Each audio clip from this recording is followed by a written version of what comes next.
नमस्कार, स्वागत है आपका आवाज़ अड्डा में। मैं हूं नीरज और आज बातचीत होगी स्टेट ऑफ इकोनॉमी पे कि हमारी अर्थव्यवस्था की स्थिति क्या है। दरअसल बहुत सारे पर्सपेक्टिव अगर हम इसको देखते हैं तो अलग अलग नज़रिए से अलग अलग राय बनती है, लेकिन अगर आप इंटरनल्स देखें, नंबर्स देखें तो आपको एक दूसरी तस्वीर दिखाई पड़ती है। अगर आप जीएसटी कलेक्शन देखें तो एक बड़ा उत्साह सा दिखता है यहाँ पे कि बहुत तेज़ी है। कॉर्पोरेट टैक्स कलेक्शन बढ़िया है, डायरेक्ट टैक्स कलेक्शन बहुत ही अच्छा देखने को मिल रहा है, व्हीकल सेल्स एक्स्ट्रा ऑर्डनरी है, रियल एस्टेट की सेल्स डिकेट्स के हाई पे चल रही है। लेकिन क्या तस्वीर इतनी खूबसूरत है? क्या ये मान लेना चाहिए कि जो नेशनल डेट है हमारा वो बहुत ज़्यादा बढ़ चुका है, करंट अकाउंट डेफिसिट बहुत ज़्यादा है, करेंसी काफ़ी वीक हो गई है? तो ये जो पूरी सिचुएशन बन रही है, तस्वीर क्या है इसकी? अगर इकॉनमी इतनी अच्छी है तो ये डाउनग्रेड्स क्यों आ रहे हैं? वर्ल्ड बैंक क्यों डाउनग्रेड कर रहा है? आईएमएफ ने वार्निंग दी है कि अगले 2 हफ्तों में वो डाउनग्रेड कर सकते हैं वर्ल्ड इकोनॉमी को और इंडियन इकोनॉमी को भी, और तमाम ब्रोकिंग एजेंसीज को आप देखें तो वो भी थोड़ा थोड़ा डाउनग्रेड कर रहे हैं। रादर आरबीआई को देखिए, उन्होंने भी 0.2% घटा दिया है FY23 की जीडीपी को। तो दरअसल सिचुएशन है क्या, स्थिति क्या है? और इसमें एक जो महत्वपूर्ण बात निकल के आ रही है कि हमारी करेंसी रुपया डॉलर के अगेंस्ट बहुत वीक हो रहा है। इस साल करीब 10%, 2022 की बात मैं कर रहा हूँ, कैलेंडर ईयर की, तो 10% कमज़ोर हो चुका है और लगातार हमारे फॉरेक्स में डेंट हो रहा है। मोटे तौर पर अगर आप देखें तो जब युद्ध शुरू हुआ था यूक्रेन का, उसके बाद से ऑलमोस्ट 85-86 बिलियन डॉलर्स का हमारा फॉरेक्स रिजर्व कम हुआ है। तो इस सब को अगर मैं समझने की कोशिश करूँ कि स्टेट ऑफ इकोनॉमी क्या है, तो हमें शायद सही पिक्चर समझ में आएगी। और स्टॉक मार्केट की एक अलग कहानी अपनी चलती रहती है। इसी पे आज बातचीत हम करेंगे कि दरअसल इकोनॉमी किस दिशा में जा रही है, क्या कोई ऐसी चीज़ हम मिस कर रहे हैं जो आगे हमारे लिए प्रॉब्लम हो सकती है, या सब कुछ ठीक ठाक है, हम ज़बरदस्ती बेमतलब में चिंता करते हैं। बातचीत करने के लिए हमारे साथ जो मेहमान है, मैं आपसे उनका परिचय करा दूँ। डॉक्टर निरंजन हिरनदानी हमारे साथ हैं, हिरनदानी ग्रुप के चेयरमैन हैं और रियल एस्टेट के जाने माने नाम हैं, तो एक बड़ा इंडस्ट्री पर्सपेक्टिव डॉक्टर साहब हमें देते हैं। डॉक्टर राधिका पांडे हमारे साथ हैं, NIPFP की सीनियर फेलो हैं, इकोनॉमिस्ट हैं, इनसे बातचीत करूंगा मैं। शुभमय भट्टाचार्य जी हैं, सीनियर इकोनॉमिक जर्नलिस्ट हैं, और मेरे ध्यान है जब हम लोग पिछली बार बात कर रहे हैं तो इन्होंने यूके की करेंसी को लेकर के बड़ी बात कही थी कि वो एक हमारे लिए बहुत बड़ा चैलेंज बनेगी शायद। प्रकाश दीवान जी हैं, मार्केट के एक्सपर्ट हैं और हमारे साथ अक्सर जुड़ते, तो एक नया अंदाज, नए पर्सपेक्टिव में इनसे बातचीत होगी। और मेरे मित्र अनुराग सिंह अमेरिका से, जिनको मैं रोज़ सुबह जगा देता हूँ, वो जुड़ रहे हैं। और क्योंकि असली समस्या की जड़ वहीं पे है, यूएस से ही सारी मुश्किलें खड़ी हो रही, दुनिया भर को उसने परेशान कर रखा है डॉलर के संदर्भ में, तो वहाँ की क्या स्थिति है उसको भी समझने की कोशिश करेंगे। लेकिन डॉक्टर हिरनदानी, बिल्कुल सीधा सपाट सवाल है, क्या सब कुछ ठीक ठाक है? अगर ठीक ठाक है तो फिर ये डाउनग्रेड्स क्यों आते हैं?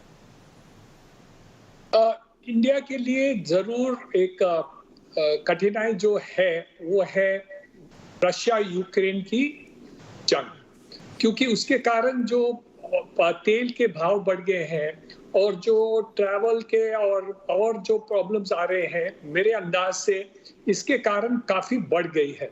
तो आज के तारीख में जो आप देखेंगे जो रिवर्सल आया है वो ये जंग के कारण बहुत ही बढ़ गया है, क्योंकि दिस इज वन कॉस्ट जो हमें अफोर्डेबल नहीं हुआ है।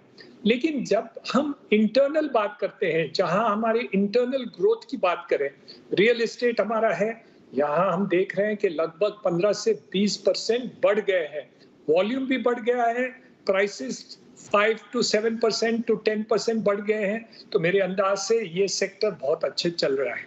और भी जितने भी सेक्टर्स अभी हैं, फिर रोड के सेक्टर्स के देखिए, ट्रांसपोर्ट के देखिए, तो वो बढ़ गया। जीएसटी के जो कलेक्शंस हैं वो भी बढ़ गए हैं, स्टेट के और इनकम टैक्स के जो कलेक्शंस हैं वो भी बढ़ गए हैं। तो ओवरऑल हम इंटरनल जितने बात करते हैं वो जरूर बढ़ गए हैं। जहां हमारी एक्सटर्नल बात होती है, एक्सपोर्ट्स की बात होती है, वहां जरूर हमें प्रॉब्लम आया। यूरोप के जो एक्सपोर्ट्स थे वो कठिनाई में हैं, और भी जितने एक्सपोर्ट स्टील्स के हम करते थे, due to duties and other issues, वहां हमारी कठिनाई आए।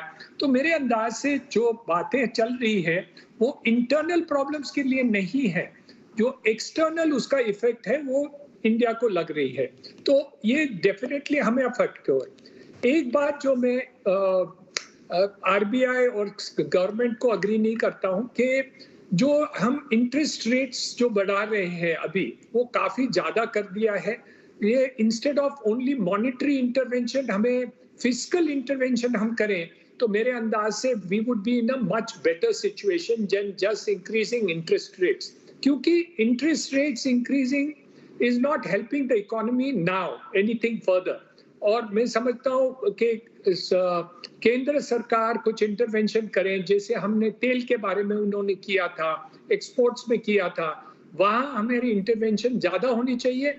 और आरबीआई को बाकी के जो अब तक किया है वो ठीक है, लेकिन और ब्याज इंक्रीज नहीं करना चाहिए, ये हमारा पर्सनल मत है। और मैं समझता हूँ कि इससे ज्यादा इंक्रीज करने से देश को प्रॉब्लम ज्यादा आएगा और फायदा कम हो सकता है। हाँ, लेकिन शायद करेंसी को बचाने के लिए, रोकने के लिए मजबूरी में या कैसे भी करना चाह रहा है। डॉक्टर राधिका, क्या ये जो मूव लिए जा रहे हैं आरबीआई की तरफ से, जैसे डॉक्टर साहब कह रहे हैं कि हिरंदानी जी कह रहे हैं कि बहुत ज़्यादा ब्याज दर बढ़ाने से अब शायद उतना फ़ायदा नहीं होगा, मैं ये समझने की कोशिश आपसे करूँगा, क्या इस वक्त हमारी सबसे बड़ी प्रॉब्लम करेंसी को बचाना हो गया, जिसके लिए हम ब्याज दर भी बढ़ा रहे हैं और अपना फॉरेक्स भी खर्च कर रहे हैं? जी बिल्कुल। अभी आप देखें तो इतना ज़्यादा मॉनेटरी टाइटनिंग हो रहा है अक्रॉस द वर्ल्ड। अगर हम यूएस फेडरल रिजर्व की बात करें तो उन्होंने ऑलरेडी इस साल 300 बेसिस पॉइंट्स यानी कि 3% इंटरेस्ट बढ़ा दिया है, और जिसके कारण आगे भी उनका जो प्रोजेक्शंस है उसके अनुसार आगे भी आने वाले समय में आने वाले कुछ महीनों में वो और इंटरेस्ट रेट बढ़ाएंगे। तो जब वो और इंटरेस्ट रेट बढ़ाएंगे, आप देखें कि यूएस का जो डॉलर है या डॉलर इंडेक्स की अगर हम बात करें, वो इतना ज़्यादा बढ़ गया है क्योंकि यूएस की फेडरल रिजर्व पॉलिसी बहुत ज़्यादा टाइटनिंग की ओर जा रही है।